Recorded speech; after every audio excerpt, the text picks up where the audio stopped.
भी एलजी आ जाए, हमें कोई भी एरा गैरा चलेगा, कोई भी चलेगा, एलजी चाहेगा। लेकिन हे भगवान, ये जो एलजी मनोज सिन्हा जैसा एलजी जो आपने पहले जो भेजा था, कभी नहीं आए ऐसा एलजी। पुराने विधायक हैं, इनको हटाइए, क्योंकि इन्होंने कुछ काम नहीं किया, लोगों के साथ धोखा किया है, इनको हटाइए, आप एलजी को हटाइए। लेकिन ये जो आप इंडिया वर्ड बिल्कुल नहीं हटाना आपने, ये मेरी आपसे गुजारिश है। कविंदर गुप्ता साहब, ये जो आप बोल रहे हो पैसे लेके, दिस इज नॉनसेंस, आपको ऐसे शब्द इस्तेमाल नहीं करने चाहिए। एलजी मनोज सिन्हा की तरफ से कल एक बड़ा विवादित बयान आया है। उसमें यह कहा गया है कि जब तक जम्मू कश्मीर को अटूट अंग भारत का नहीं बनाऊंगा, तब तक मैं यूपी वापस लौटकर नहीं आऊंगा। तो अब लोग और जम्मू कश्मीर के जितने भी सियासी दल हैं, ये सवालिया निशान उठा रहे हैं कि जब से 2020 से अगर 23 की बात करें तो तब से लेकर जो है एलजी मनोज सिन्हा जम्मू कश्मीर यूटी के जो है एलजी हैं। तो क्या ये तब कहाँ रह रहे थे? तो इसी पे जो है हमारे साथ बातचीत करने के लिए मौजूद हैं जयेश गुप्ता जी, जो कि आम आदमी पार्टी के सीनियर लीडर हैं। इनसे भी जो है रद्द अमल जानने की कोशिश करेंगे। सर, किस तरह से इस बयान को देखते हैं आप, जिस तरह से एलजी साहब ये कहते हैं कि जब तक जम्मू कश्मीर को इंटीग्रल पार्ट इंडिया का नहीं बनाऊंगा, तब तक यूपी वापस लौट कर नहीं जाऊंगा। 3 साल से बैठे, क्या अभी तक उनको लगा नहीं था कि जो जम्मू कश्मीर है अटूट अंग नहीं है भारत का?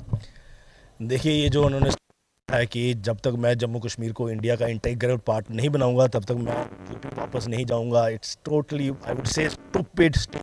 मैं जम्मू कश्मीर की बात करूं, जम्मू कश्मीर पहले भी इंटीग्रल पार्ट का स्टेटमेंट देखिए, आप क्या बता रहे हो, आप लोगों के मन में थोड़ा डाउट क्रिएट कर रहे हो। एलजी साहब, आप हमारे जम्मू कश्मीर के लिए, जैसे मैंने पहले कहा है और हमारे जम्मू कश्मीर की जनता कह चुकी है कि आप हमारे लिए बिल्कुल भी ठीक नहीं हो, क्योंकि यहाँ पर इतने जरा प्रोटेस्ट हो रहे हैं, 3 सालों से लगातार प्रोटेस्ट हो रहे हैं, इलीगल है। देन स्मार्ट मीटर्स पे हमारी माएं बहनें, हमारी बेटियां रोडों पे आपने खड़ा कर दी हैं, प्रोटेस्ट कर रही हैं, उनकी आपने कोई डिमांड मान रही है, और आप यहां पर ये बेतुके बयान दे रहे हो। I totally condemn it, this is stupidity from the LG side. Sir, इसी पे आता हूं कि जिस तरह से एलजी साहब क्या बॉर्डर एरियाज पे गए हैं, कभी राजौरी पुंछ गए हैं, कश्मीर के उन बॉर्डर एरियाज पे गए हैं जिन लोगों ने खुद कुर्बानियां देकर जो है देश को बचाया है, देश की हिफाजत की है, देश के लिए कुर्बान हुए हैं? बिल्कुल, देखिए, हमारे कश्मीर के लोगों ने बहुत कुर्बानियां दी हैं, because we are nationalist people. Again मैं फिर से रिपीट करूंगा कि आप ये बेतुके जो आप स्टेटमेंट दे रहे हो, एक के मन में थोड़ा डाउट क्रिएट कर रहे हो, जबकि बिल्कुल नहीं। 3 साल से कहाँ बैठे हुए थे वो?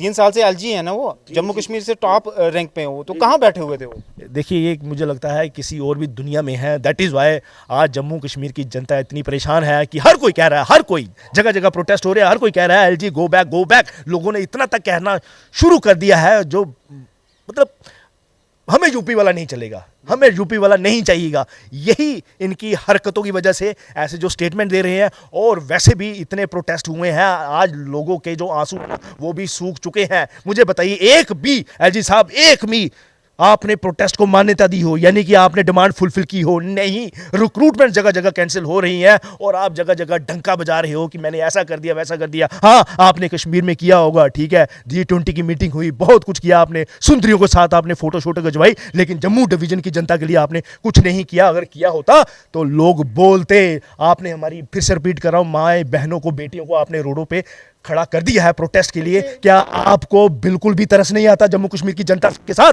एक और स्टेटमेंट आया था एलजी साहब का, ये कह रहे थे कि ऐसे काम कर जाऊंगा जम्मू कश्मीर में कि लोग, यहाँ की जनता आवाम मुझे याद रखेगी। क्या इन्हीं स्टेटमेंट से जो है लोग याद रखेंगे? देखिए, वो उनका पर्सपेक्टिव, यहाँ से जाएंगे ना, उन्होंने यही कहा था ना कि जब मैं जाऊंगा लोग याद करेंगे, ठीक है, याद, हाँ, वो याद करेंगे, लेकिन किसी हिसाब से जब वो लोग यहाँ से जाएंगे, जब यहाँ उनको शिफ्ट कर दिया जाएगा या उनको निकाल दिया जाएगा, जो भी व्हाटएवर समझिए, लोग बोलेंगे कोई भी एलजी आ जाए, हमें कोई भी एरा गैरा चलेगा, कोई भी चलेगा, एलजी चाहेगा।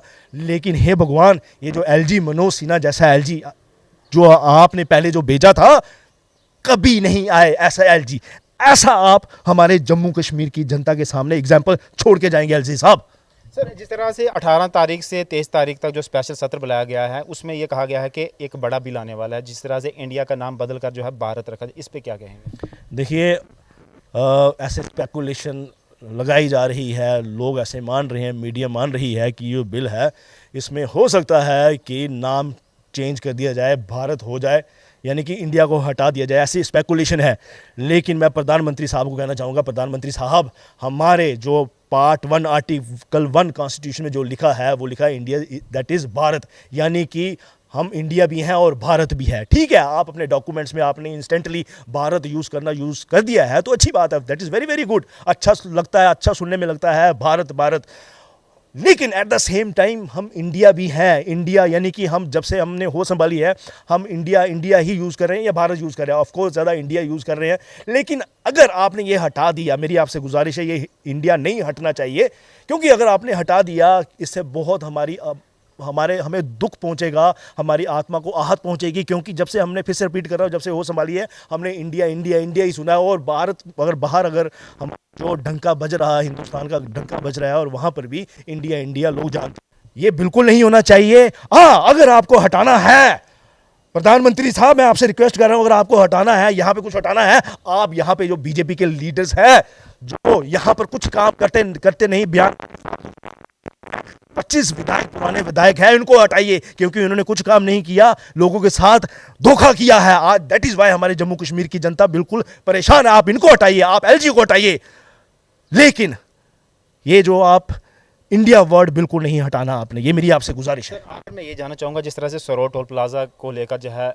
युवा रायपुर सभा की तरफ से बड़ा संघर्ष किया गया था, उसके बाद जो है उनको जेलों के अंदर भी डाल दिया गया। लेकिन कल जिस तरह से कविंद्र गुप्ता जी, जो कि जम्मू कश्मीर के डिप्टी सीएम भी रह चुके थे, उनकी तरफ से एक बड़ा बयान आया है कि इनको पंप किया गया था, हायर किया गया था, पैसे दिया गया था, तब जो है युवा रायपुर सभा आगे आई थी। अब क्यों वो चुप्पी साध के बैठे हुए हैं? देखिए, पहले तो कविंद्र गुप्ता बेतुका बयान आपका, पहले भी आपने पास में बेतुकी बयानबाजी किया जिसपे ऊपर काफ़ी कंट्रोवर्सी हुई है। आपको ऐसे शब्द इस्तेमाल नहीं करने चाहिए कि युवा राजपूत सभा ने पैसे वैसे लेके ये किया है, दिस इज़ नॉनसेंस, फिर से बोलूँगा। हाँ, मैं एट द सेम टाइम ये ज़रूर कहूँगा कि जो उन्होंने जो मुद्दा उठाया था स्टोर टोल प्लाजा का, इनकी वजह से उठा था, बॉडी लैंग्वेज इनकी बड़ी ज़बरदस्त थी, एग्रेसिव थी, जिसके कारण पूरा जम्मू डोगरा समाज सारा इकट्ठा हो गया।